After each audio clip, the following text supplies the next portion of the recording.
it's a way of looking at it from a psychological view. Because when people are stuck in trauma, they're stuck in 3D human consciousness. And it's hard sometimes for them to get unstuck. It's like they're stuck in cement and they don't know what to do.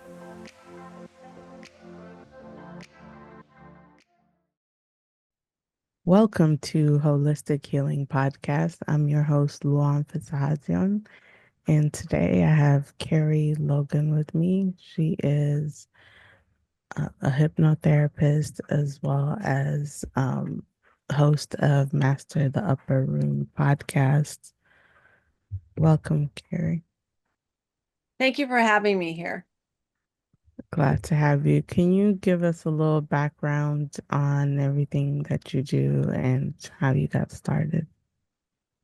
So I'm a clinical certified hypnotherapist, NLP practitioner, empowerment strategist, coach, been doing that for over 20 years. And since 2012, I started doing being a human consciousness guide, really teaching people on how to shift their perspective and align with the vibration or frequency of love, and how to a lot of times manifest what they want also, because I'm an author of the book Affirming and Focusing on Living a Better Life. And that's all about, and I channeled that book. So I'm what you would call an intuitive hypnotherapist and an empath, and I channel. And yes, I have a podcast called Master the Upper Rooms, and it's all about how to master human consciousness to get yourself unstuck and create a more balanced life for you. Because a lot of people, for example, they could be great in their career, finance, money management, saving, investments, but they suck in the area of creative flow, which means play, fun, adventure, travel, going on vacation, even weekend getaways.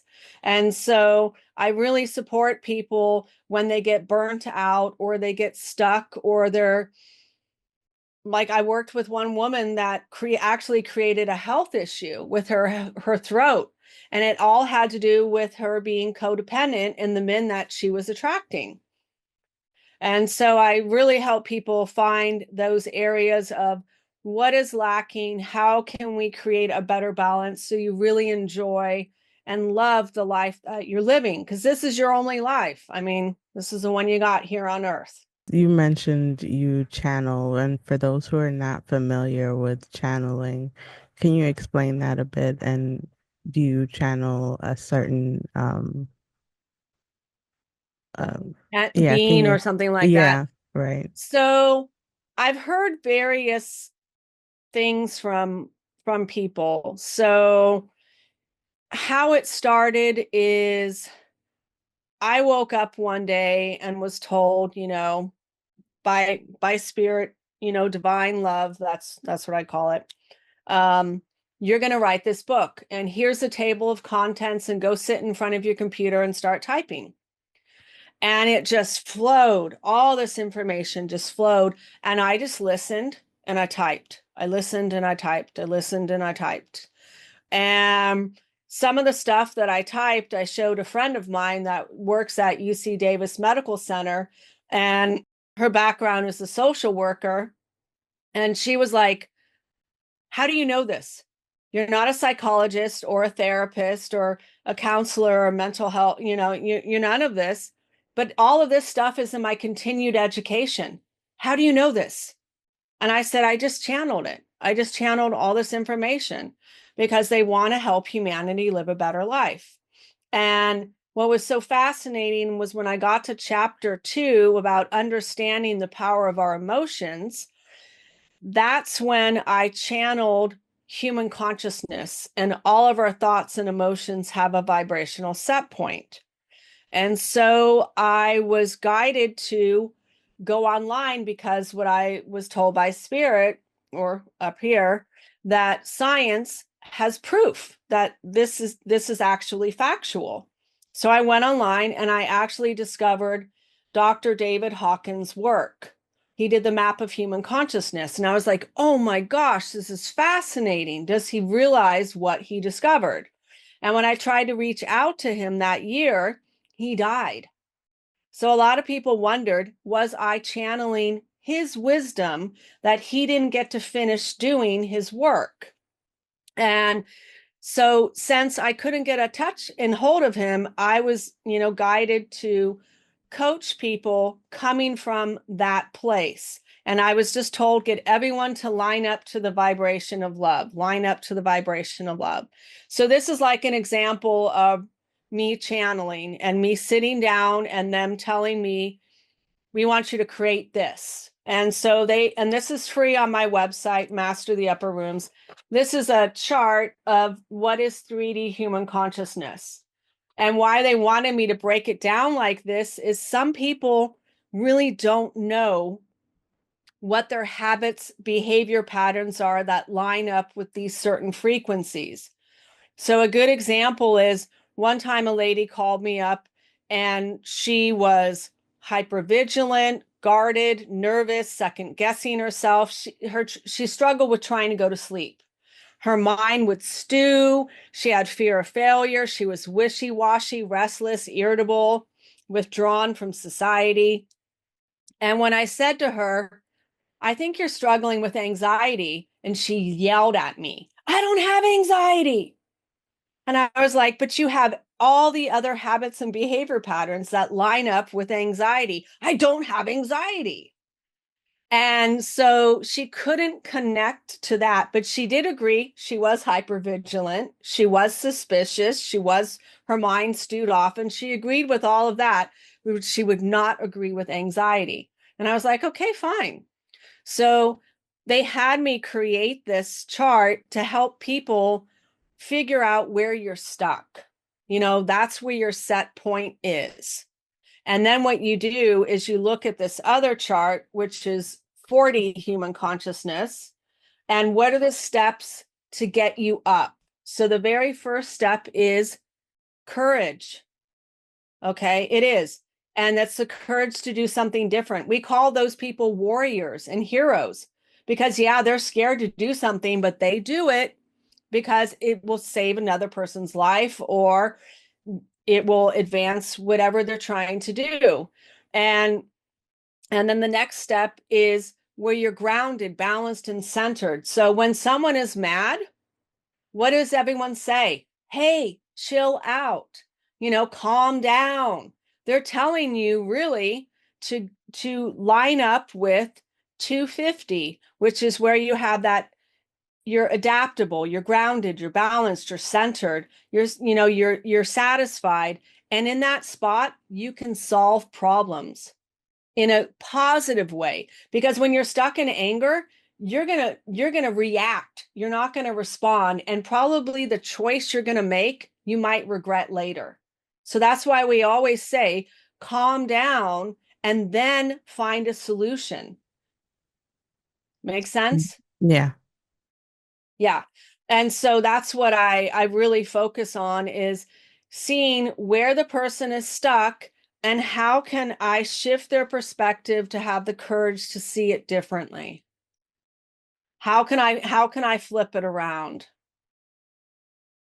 Because everyone has their story. Everyone does. And that's the thing is in that story, it holds information. So a good example is, do you have Netflix? Yes. Have you seen the series Black Mirror? Yes.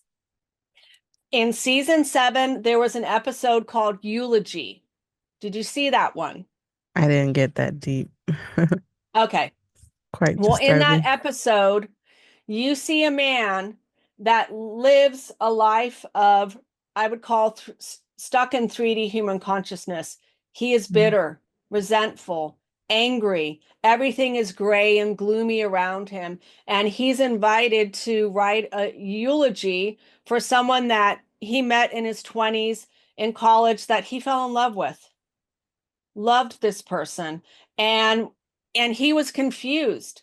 And when you watch it, you see and understand that there was this huge misconception and lack of communication because this man could have had a beautiful life. She still loved him and wanted to spend her life with him. But when he opened up, the shoebox of the memories he had of her, he scribbled out her face. He cut out her face. That's anger. That's rage. That's bitterness. And he could have had so much more. He spent 30 years of his life being miserable when he could have had joy and love and happiness. All he had to do was find forgiveness. You mentioned 3D a couple of times, and I've talked about the 3D versus 4D, 5D. Can you explain what that means to you? So the 3D human consciousness is the lowest levels of human consciousness. And each one has a vibration. So 20 is shame and humiliation. It's feeling broken and damaged. That's where when people have sexual abuse, any kind of abuse, it's down in there. You feel wounded, unworthy, invisible. The level 30 is guilt, remorse, judgment, feeling inadequate, blaming. To get out of trouble, you blame shift, blame somebody else. 50 is despair, hopelessness, depression. The world looks bleak. You feel drained, incapable. You're stuck in poverty, powerless. 75 is grief, regret, sadness, heartbroken, habitual loser, addictive behaviors, codependency is in there. 100 is the fear, anxiety we discussed earlier. 125 is greed, lust. People are disposable. You're power hungry. You're into prestige. There's competition, jealousy, envy, cheating. 150 is anger, hate, dislike of others, spiteful, bitter, cruel to people and animals. You have hostility, your vengefulness. And then 175 is vanity, you're self-righteous, you're cold, you're a scorekeeper, you're detached, inflated ego, black and white thinking, two-faced gossip, you're a bully, you're demanding, judgmental. And that's where I say the narcissist lives. That's where the narcissist lives. And that's at 175. So the first step into 4D human consciousness, I call adulting, because you can be an adult physically, but still stuck in your head. The first step, 200, is courage. That's where you're confident. You are secure with yourself. You're flexible and feasible. You are seen as a warrior or hero. You overcome obstacles. You're open to learning new things. You're determined. You're focused. You seek connections and you're goal oriented. 50 is satisfied with life. You have inner confidence. You're adaptable. You're grounded, balanced, centered, non-judgmental, problem solver. You're trustworthy. You open to releasing the past. You let the little things go. You're unattached to outcomes and you're realistic. You're not a big dreamer, you're realistic. And 310 is where you are optimistic. You're passionate, you're hopeful, you're inspiring, you're genuinely friendly, you're helpful to people, you contribute to society, you have a healthy self-esteem, you're sympathetic, you're cheerful, playful, open-minded. 350 is acceptance, forgiveness, your emotional calm, you're level-headed, you take responsibility for your actions. You've mastered yourself. You're really about mastering yourself, and you honor equality, and you're patient, you're harmonious, you're compassionate. And then 400, the last one, is you're a reasonable person. You're an understanding person. You have emotional intelligence. You have a deep respect for others in the world. There's a huge flip between a person's mindset stuck in 3D and a person's mindset in 4D. And all of us like to be around someone that has mastered 4D human consciousness, because all of us want to be accepted. All of us want to be understood. When we all make a mistake, what's the first thing we say? Please forgive me. We do. And that's why I tell people, you didn't make a mistake. You just made an error in judgment. That's it. Don't be so harsh or hard on yourself. And it's not about this toxic positivity. No, you walk the talk, you embody it. And yeah, when you make an error in judgment, you say you're sorry and you do the right thing. You're not blaming someone else or trying to, get out of trouble. You're taking responsibility for your actions. And that's adulting. And so the area of 5D human consciousness, and here's the other one, and this is all free. 500 is love. And let's be honest here, it is unconditional love. And not many of us have experienced unconditional love. It's where you're kind and playful, you're nurturing, you're supportive, you're caring, you're gentle, you have true happiness, you're cooperative, you're clear-minded. You feel blessed in your life and you're thankful. And then 540 is joyful. You think and feel complete. You feel, you're one with your creator. You've developed your spiritual side, and you desire to support others in achieving higher levels of consciousness. That's what I'm doing right now, trying to do this. And you comprehend the value of transfiguration within oneself and others. And you have a deep appreciation for everything. 600 is peace, harmony, serenity, freedom. You're limitless. You're spiritually awakened. You have intellectual awakening. And this is where you connect to that Christ consciousness, the God consciousness, and you align to it. So when people say you channel or what talks to you, I remember once working with a Catholic nun, and she literally said to me, "Do you know God talks to you?" And I said, "How do you know?"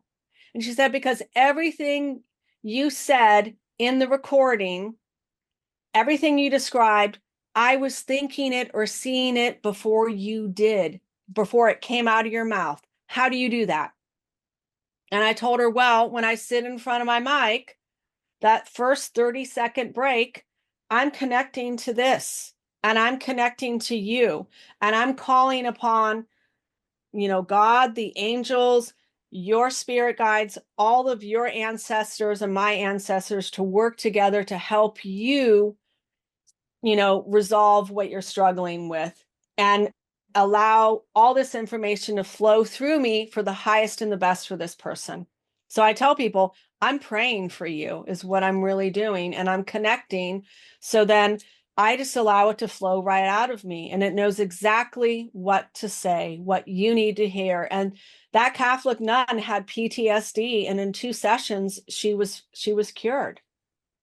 Completely fine. And a lot of people are like, "Oh my gosh."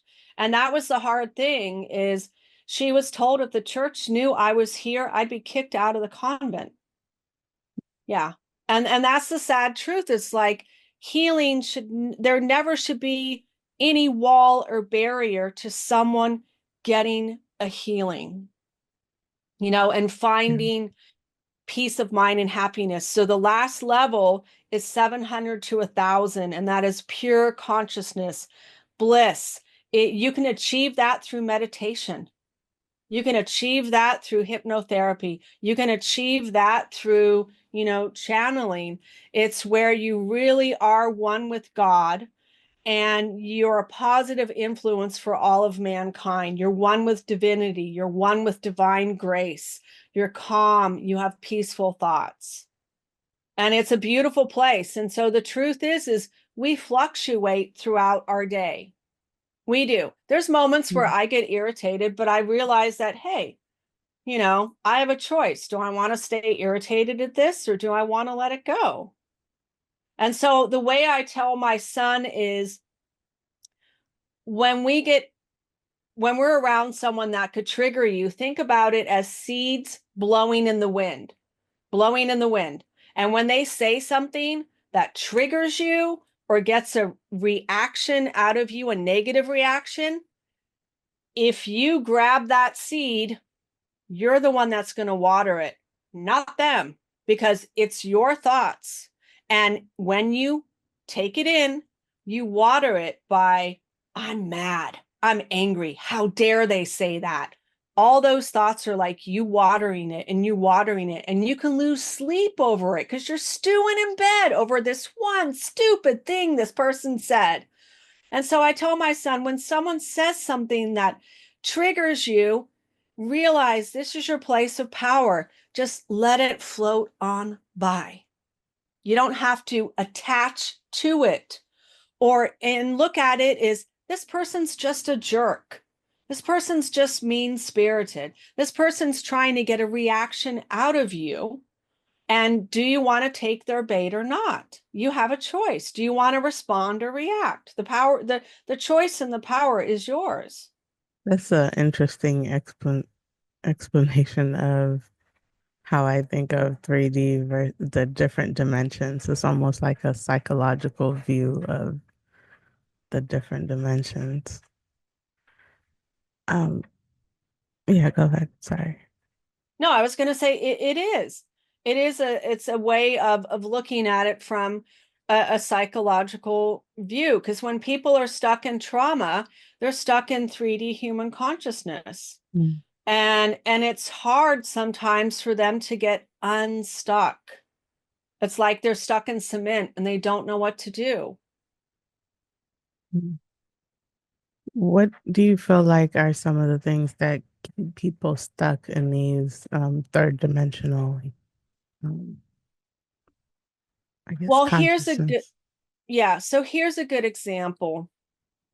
I had a woman come to me that created an issue in her throat. She kept clearing her throat, going clearing her throat. And she went to the doctor because she thought it's a serious problem. And the doctor said, there's nothing wrong with you. This is psychological.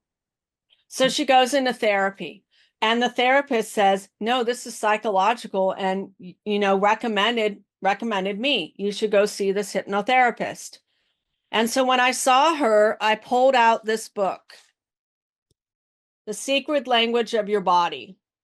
Mm. And when I read the probable cause of her throat issue, there was self-sabotage, lack of self-esteem, insecurities, all these things. And everything I said, she was like, yep, yep, yep. And I looked at her and I said, you're codependent. Do you know that? And she said, yes, I am. And I said, I said, okay, so what are the type of men that you've been attracted to? Because you're extremely successful in your career and area, but this is the one area you're lacking. What are the type of men you're attracting? Men that lie, men that cheat, men that are superficial, men that are alcoholics, binge drink. And I said, well, you keep attracting wounded puppies and Mm. you just want to fix these men. But the reality is you can't fix these men. And I know it makes you feel good thinking, oh, I'll be better than your last ex. I'll be really good for you. But these men are totally taking advantage of you. And you deserve better. So you have to look at it as all these men are your teacher. They want you to set healthy boundaries. They want you to love yourself and respect yourself and have a healthy self-esteem. I said, so you should thank your throat for creating that condition. And she started laughing and said, my therapist said the same thing. So I asked her, okay, when did this all start? When was the first time? And she said, when I was 16. I dated my high school sweetheart for 3 years and he cheated on me and totally I couldn't trust him and just broke my heart and I left him. And she said, every other man I've left, but the last one that she was with, he dumped her. And that broke her heart. She fell to pieces because here's a wounded puppy that even rejects her. And that's when she developed that condition. Mm. How dare he do that? And so I said to her, okay, what I'm going to do is it's an NLP thing. I'm going to do a parts therapy. I'm going to call in and have a conversation with that 16-year-old girl. Then I'm going to call in and have a conversation with the like 10 months ago, got completely heartbroken and developed this condition. And we're going to talk to those two parts and we're going to heal them and we're going to have them join the main personality again. And then we're going to go out into the future and see how this new you is. When you're ready to start dating, when you can ask those serious questions of, you know, like how was your ex? And if the man says anything negative about it, that's your sign to go. Ask him, well, what did you do to heal? Ask him really deep diving questions and become friends first. Don't let these guys love bomb you. Become friends first and really get to know them because you get to have a choice if you want them in your inner circle or not. You can still be acquaintances for a while. But the magical thing is at the end of the session, we were sitting here talking, and I said, do you know for the last 15 minutes, you haven't cleared your throat once? And she was like, wow, you're right. And I said, yeah, because you released it. You totally cleared it and you completely released it. And I said, so you need to keep listening to this recording for 30 days because you really want to get it in your subconscious mind that this is the change I want to make. And I want to make a permanent change. I don't want a band-aid. I want a permanent change. So the logic I have is in the pre-talk, I'm getting all that information in their brain consciously. And that gives me a green light. And then when I do the hypnotherapy part, I get all that information in the subconscious mind. So then they work together hand in hand. And why that's important is smokers know I shouldn't be smoking. It's bad for my health, but they do it anyway. They need to get that information in their subconscious mind to actually create that change. So I hope that makes sense. Yeah, that did. I'm curious, where does codependency stem from? It literally it does stem, it can stem from trauma, it can stem from insecurity where you feel validation from your other person, like they validate your sense of self.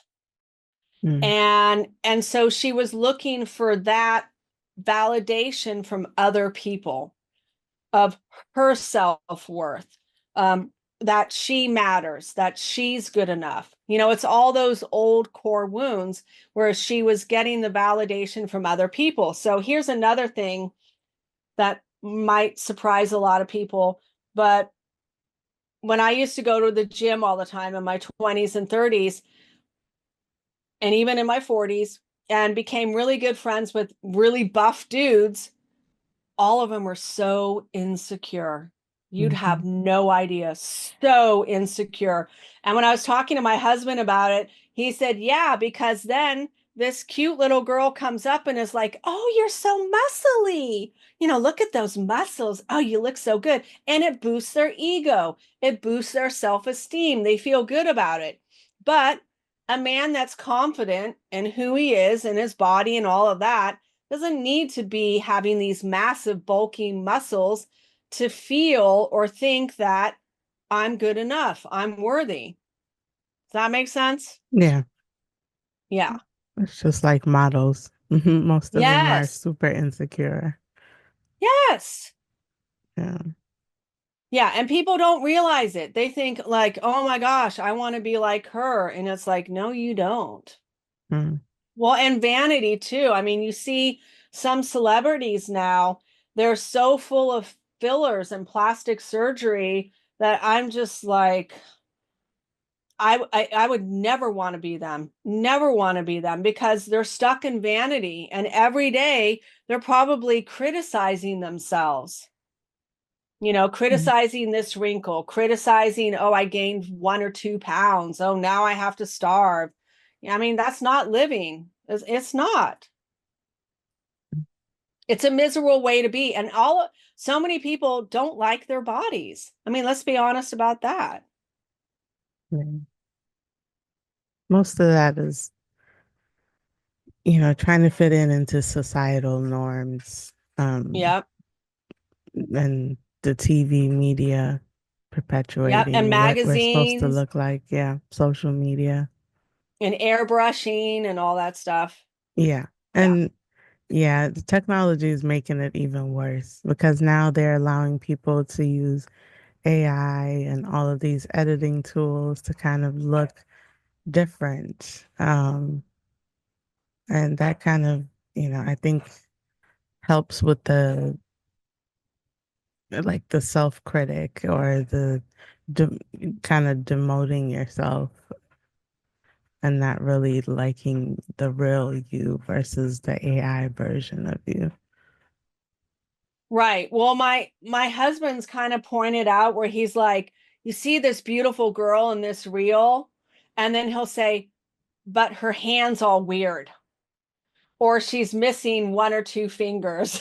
And I just Mhm. laugh and I'm like, that's AI generated? He's like, yes. He's like, it's really getting hard to decipher what is an actual human being and what is AI generated. Yeah. I want to go back to the whole codependent relationships. Is that different from trauma bonds, or is that one and the No, same? I told her, you were in trauma bonding relationships. I Mm. told her, I said, so probably when you met these men at a bar or wherever you met them, you started bitching and complaining about your ex, and they started sharing their bitching and complaining about their ex. And so you were like, oh, well, we be better to each other. And you form this relationship out of your unresolved trauma. I mean, that's why I told her you should be asking those deep diving questions like, well, did you heal from that relationship? What did you learn from that relationship? Everyone's a villain and a victim. So, what part did you play in both? And what did you take away from that? Did it teach you how to set boundaries? Did it teach you to respect yourself more? Did it did it teach you to stop throwing your money at all these women that are just trying to use you? What is it? What did you learn? And we a lot of times we don't ask those deep questions. Mm. And people can, flatter you and flatter you and flatter you. And even that, it's just a way to, I call it, you know, sometimes we got to step back and really look at what is the person's intentions. You know, do they really want to get to know me, like form an emotional connection with me, or do they just want to get me in the sack and then ghost me? You really gotta, that's why I say, and a lot of people, nowadays are saying, I'm tired of swiping left and swiping right. I want an emotional connection. I don't want something superficial. Do you feel like in a trauma bond, both people can heal together within the relationship, or you think that's more of a sign that, that's not the right type of relationship? I think if you really love each other, I mean, seriously love each other, yeah, you both can heal. I believe you can, but that's the hard part is, let's say if you're with someone that's narcissistic, they'll say, yes, I want to work on this. I want to go to therapy, but their actions don't match their words. So that's the key important thing is, do their words match their actions? And if they don't, then it means they're just going along with it, thinking that you're you're okay. So I'm going to reveal something about me that you don't know. So for 3 years I did the podcast The Undetected Narcissist. I'm Mm. Angela Meyer. I wrote the book The Undetected Narcissist, and I did that coming from a place of compassion, wisdom, and forgiveness, because narcissistic people aren't born that way. We create them. And when some researchers say, well, there are some people that are born narcissistic, then that means that's generational trauma. And the three ways that people are turned into narcissists is three parenting types. It is the absent parent, the authoritarian parent, and the neglectful parent. And then it's trauma, bullying, and child abuse. Those are the six ways someone is turned into a narcissist. And if they don't heal from any of that trauma, yes, that stays in our DNA for 7 generations. Mm. And so I know a lot about toxic relationships. I even did a podcast about trauma bonding, how to spot a toxic person, how to communicate with difficult people. And it's really nice because I had a 70-year-old man just this week.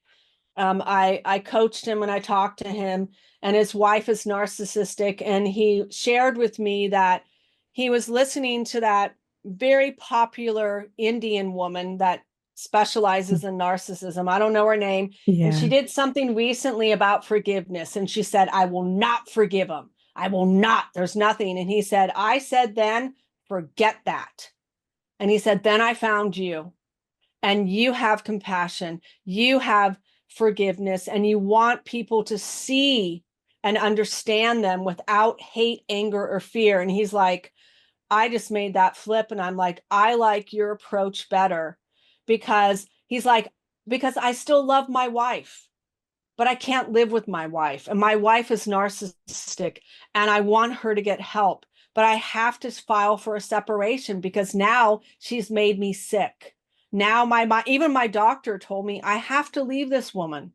I have to, because she's so toxic, but I love her. How can you help me, Kerie? How can I do this? And so it's going that approach where it's like, okay, this is how you're going to communicate to her, where she's not going to put up her shield and hold her sword and want to fight you. This is how you can talk to her coming from your heart, and then she'll hear you. So, yes, and that Yeah. podcast is doing really well. It gets like over 100 downloads every week still. I did 3 seasons of it, and I was thinking about starting up season 4 again. And yes, talking about codependency, talking about, various things, to help people better understand them without shame. And the way that I do it is I even want narcissistic people to understand themselves, Hmm. because that's been the beauty, is when I've done public speaking, I've had narcissists come up to me and actually thank me for helping them understand their brain, how they were created, and all of that. And if I came from hate, anger, and fear, they wouldn't come up to me. There's no way. It's when you understand where it stems from, you can have compassion, because it's Yes. just like any other mental issue. Is there a difference between someone having narcissistic trait versus being a narcissist? Is there like a, I don't know, I always thought of it as a spectrum. Well, there's different ones. Like there's the vulnerable narcissist, there's a covert narcissist, there's a malignant narcissist. There's different categories. And it's hard when someone, and here's the thing, is now people are throwing out that word all the time, all the time, Yeah. all the time. And sometimes I think it's rather cruel, because people are just putting a label on you when really you've learned these toxic, unhealthy behaviors and patterns. Mm. And so that's the real important thing. And that's what every narcissistic person that has spoken to me says this. They feel when they are shifting out of their cortex brain down into the lizard brain, the survival brain. They can literally Mm. feel that shift. And so I told them that's beautiful, because then it's like being at a fork in a road, at a crossroad. You can either take the low road and rip into this person, damage the relationship, say something you're going to regret, or you could take the high road and you can say, hey, I'm feeling triggered right now and I care about you and I do not want to hurt your feelings. So I need to walk away. I need to calm down and clear my mind. And when I'm calmed down and I clear my mind, let's talk. because I care about you, or I love you and you matter to me. You're important to me. But right now I'm triggered. I need to walk away. And if you say that to your partner, they're going to respect you. They're going to appreciate and be grateful that you did that instead of being a complete ass. And so I would tell people, the narcissist people, do that. This is your place of power. One gentleman, he called his boss the devil, and he worked for Amazon. He said he was the devil. He couldn't stand working for them. And what I told him to do is take your cell phone and make videos of your daughter, the light in her eyes, her laughing, her playing, her giggling, you with your daughter, videos of your daughter with your wife. And when you watch it, say to yourself, I'm doing this for us. I'm doing this for us. And that will keep your sanity. That will literally bring you up to where you're grounded, balanced, and centered, and you can go back into the office and calm down. And he swore by it. This guy was like, that was the best advice you gave me. It's like some people watch videos of kittens or puppies, just watch something that makes you feel better and then go back to what you were doing. Because now you're at a better place. You're at a better mindset. You can now problem solve instead of just being pissed off and then pissing everyone off along the way. Nobody likes that. Do you feel like narcissists can change? Because some people say they won't change. Do you No, believe? they have. Okay. I've actually helped some change.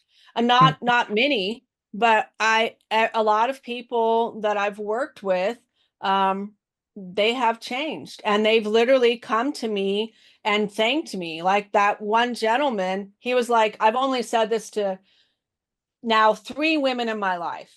And he said, that is my daughter, my wife, and you. I love you. You saved my life. You saved my marriage. You saved my sanity. There should be more people like you in this world. And he was like, thank you. Thank you, thank you, thank you. You helped me become a better man. And yes, they can change. And it does take work and it does take effort. But that's the most important thing, is realizing I'm doing this for us. I'm doing it for my family. I'm doing it for my daughter. That was the real key thing. And that's why I tell people I like to find leverage. Why do you want to do this? Why do you want to change? And when you give them leverage, because what I told the guy is, well, this is what's going to happen to your daughter. Every time she sees you fight with your wife, that tells her unconscious mind that this is what a marriage is. This is what couples do.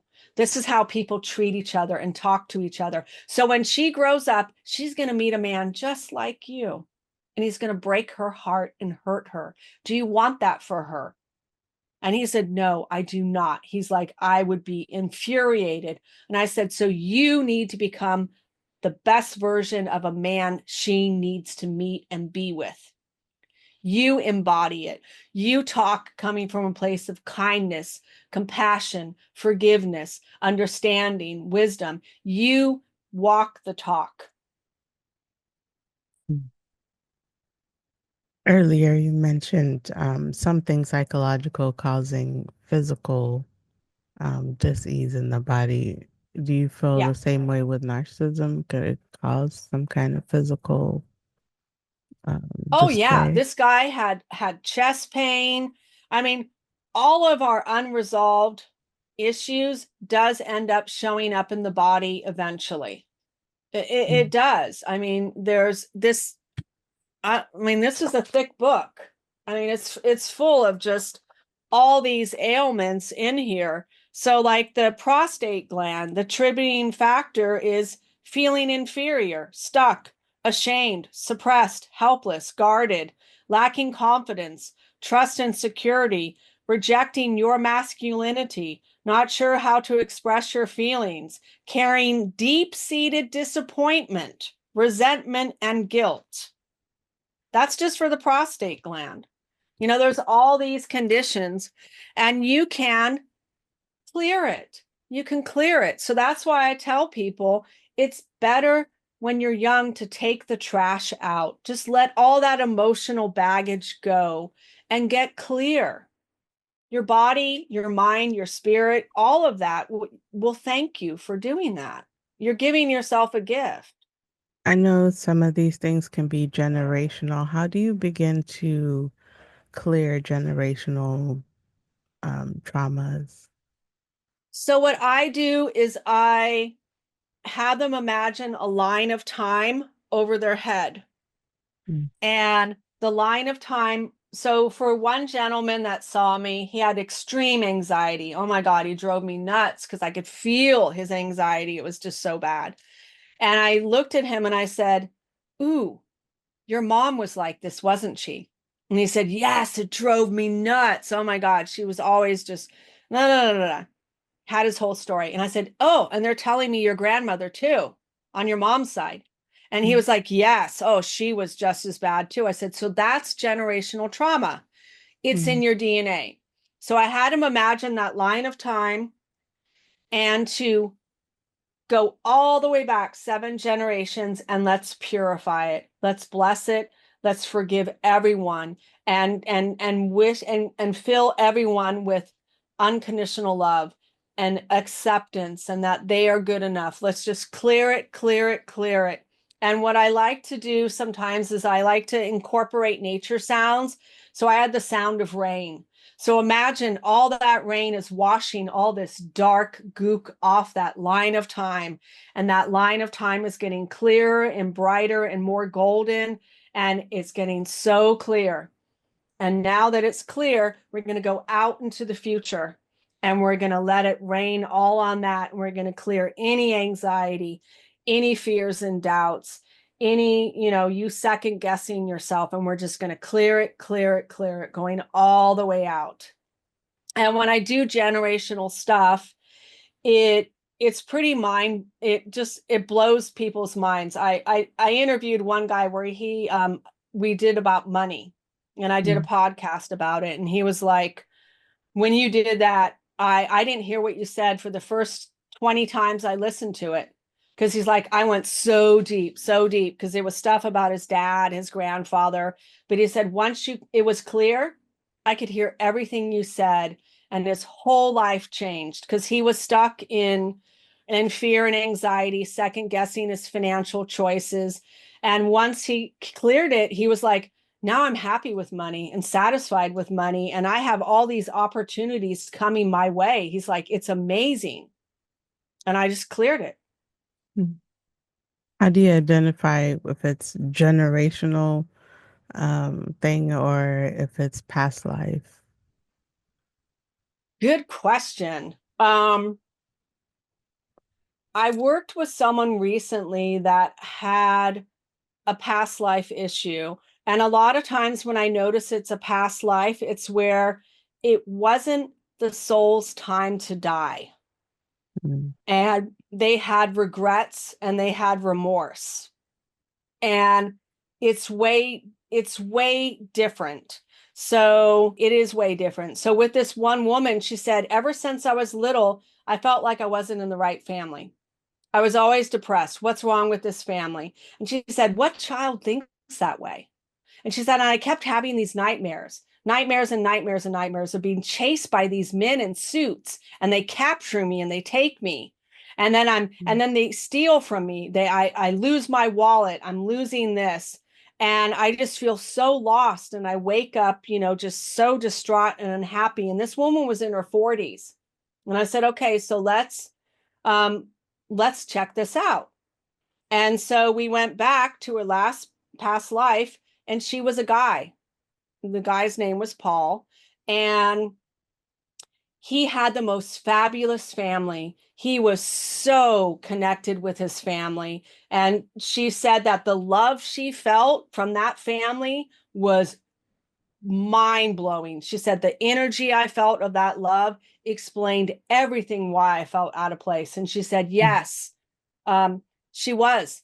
That guy was in his 20s, got involved with some wrong people, and they did chase him, and they shot him and they locked him in this dark room in the 1950s and died in there.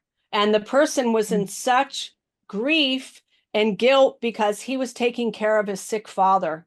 And his sick father was expecting him to return home, and he never returned home. And so it was unresolved, it was incomplete, and it was creating an imprint on this soul. So with my intuitive hit is I said, well, Paul, how would you like to rewrite a new story, to create a new memory, a new imprint on this soul? Because all of consciousness is part of the soul. And he was like, yes, I want to. I said, okay, so let's imagine you're going to escape.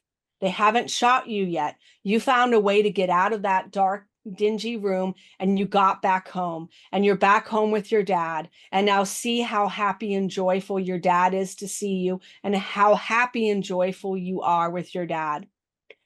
And she did. He did. And it was so amazing because at the end of the session, she was like, thank you, thank you, thank you. I now understand why, and I feel so much better. I did the same thing in my studies where I needed to find 8 people to do past life regression with. And one of the people, it was one of my daughter's friends. She kept getting in car accident after car accident. I mean, she was in like 5 car accidents, and she was still in her early 20s, hit by a car, riding a bike, being a passenger, all this. And she died accidentally by a drunk driver, and it wasn't her time. So it was imprinted on her. She kept attracting it, kept attracting it. And so I did the same thing, because literally 2 months after that session, she got in another car accident. It was wild. And I said, let's have you sit in the chair. I'm being told that I can take you back there, but we're going to change that memory, and you're going to slow down, and you're going to avoid that drunk driver. And when we did, her spirit literally bounced up and was so grateful and so happy. She was like crying tears. She was like, oh my God, that was amazing. And to knock on wood, she's in her 30s now, almost 40s, and she has not been in a car accident since. Yeah. And we're friends on Facebook. And she's just like, you saved my life, because she was afraid she would have died in another car accident. So the difference between the generational trauma is in your DNA. You could keep having anxiety, attracting the wrong person. A lot of it can be habits, like someone that's stubborn. That can be imprinted in your generational trauma. And how that can be is, well, maybe they got the, piss kicked out of them, and that was trauma. And so it made them bitter, spiteful, just like stubborn. And that got imprinted because and a lot of men don't go to therapy and heal that side of themselves. They don't. So it's like, you got to ask the right questions. Did another family member have these same traits and behaviors? Do you feel like, just like how we can get stuck in cycles in one lifetime, if we don't solve the problem, that we're getting stuck in these cycles and reincarnating for those reasons? Yeah, because life is your teacher. I Mm, mean, that's what life is all about. And I always say everyone is a student and a teacher. We are both. And so what we don't learn if we didn't learn those lessons in our last lifetime, it's going to repeat itself. You're going to have to learn it again in this one. And that's mm, why, I feel it's so important for, the whole of humanity, that people learn to master 4D human consciousness, because there wouldn't be war. I mean, the way the world is right now, it would be completely different. We would be working together as a community. There would be cooperation. There would be one flat tariff rate for everyone. It wouldn't be like, oh, I'm going to charge 200 for this and 150 for this. There wouldn't be destruction mm, or wanting to kill another person. We'd be like, no, we're all about equality. We're all about fairness. We're going to work together instead of, I'm all out for myself. Because back in, mm, what, the early 1900s and even in the 1800s, it was all about survival. I get it, Mm. but we don't have to be that way anymore. We don't. Yeah, there's a lot of collective trauma being created with Yes. these wars. And it's even how we fight wars these days is so different from back in the 1800s. They were going Yes. into some remote place and going into battle most of the time. But now we're just kind of throwing bombs at public places and all of these weird things that don't make sense. I feel Yeah, like, I'll just get my drone out and I'll just kill you and you won't even know. yeah, I have this theory, and it's not, I have compassion for narcissists, but I feel like a lot of people at, I feel like narcissists get into high places in terms of, or let's just say leaders eh, have issues. They're just people, whether it's presidents, world leaders, people responsible for a lot of people. And, if we're not healing those people, then it becomes easy to detach. Like, how do you just bomb, some public place or throw nuclear stuff? It doesn't make sense unless that person is so damaged that they become detached and not see the humans involved in all of They these things. don't. And Yeah. that's the sad, that's the sad truth is they don't. I mean, like someone just asked our president, are you going to uphold the Constitution? And he's like, well, I don't know. And it's like, what? Yeah. Yeah. I just feel like a lot of, yeah, people, I feel like narcissists, because of their selfishness or their willingness to do whatever it takes to get what they want, they get into high places, whether it's corporations or world leadership, and that is a dangerous place. I feel like if in order to collectively heal, we kind of have to heal the top of the pyramid and then have that trickle down so we're not experiencing this collective trauma. Well, and the hard thing too is we got to vote for the right people. And two, we got to make sure that when we are voting, that it's not rigged. Well, and two, we got to stop all the fake news that's out there and and stop lying because like even my husband was telling me where Trump was saying, "Oh, I'm negotiating with China. I'm negotiating with China. We're talking this and that." And China came back and said, "No, we're not. We hasn't communicated at all." And they said that's fake news. So they literally took his words and used it, on himself. And that's the hard part is some people just they want to believe in someone so bad that they can't really see the truth of the damage of what is happening. And so I really look at it as we need to elect people that do have morals, values, and ethics. We need to elect people that are here for the people instead of, oh, I'm going to build this resort in the Gaza Strip or something, or oh, I'm going to do this and that. I mean, it's it's just it's mind blowing the things that are going on right now in this world. And I look at it as he is a Mm. great teacher of how we all need to wake up and we need to change. Yeah. I mean, to me, he really is a great teacher in that area because without chaos, there would be no change. I mean, and it's true. If you've listened to anything by Abraham Hicks, that's what they say, chaos creates change. It makes you realize, oh, I want this instead of that. Or, oh, this hasn't been working for me. I need to do this. Mm. Yeah. And when I've been in moments where in the past dealing with a narcissist, I call it that was my dark night of the soul. I Mm. created a mantra that kept my sanity, and that was, this is only temporary.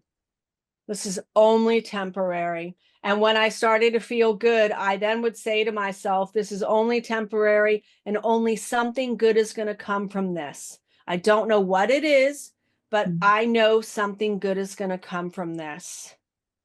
And I literally used that mantra for at least a year. And I cried every day because it was a horrible experience.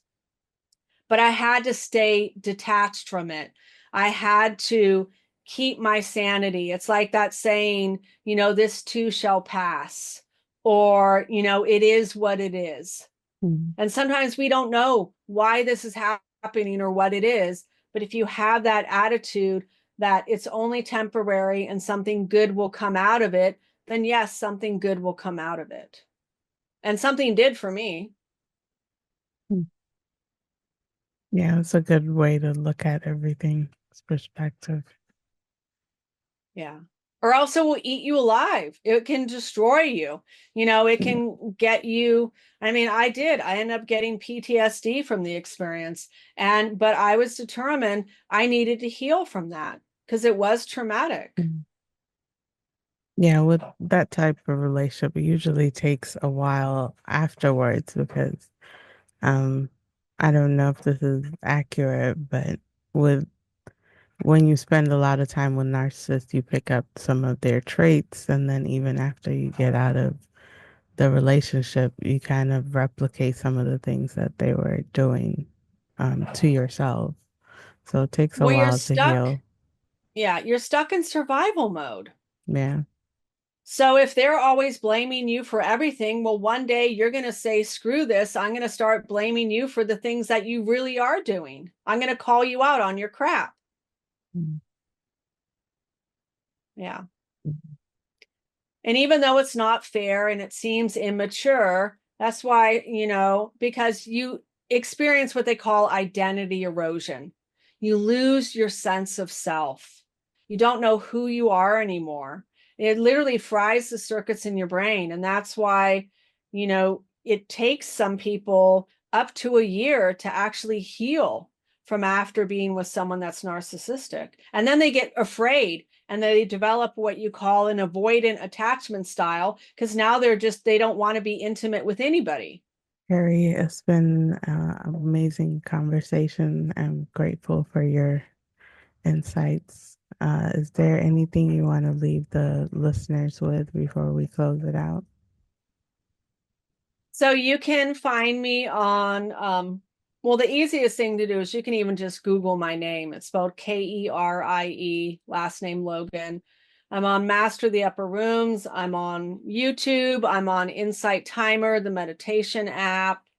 I've got a podcast. There's many avenues. And if any of this information kind of resonates with you and you're feeling stuck or kind of blocked or just unhappy with life, you can have a free consultation and I'll talk to you. And if I feel like I can be of a support or assistance, I'll tell you.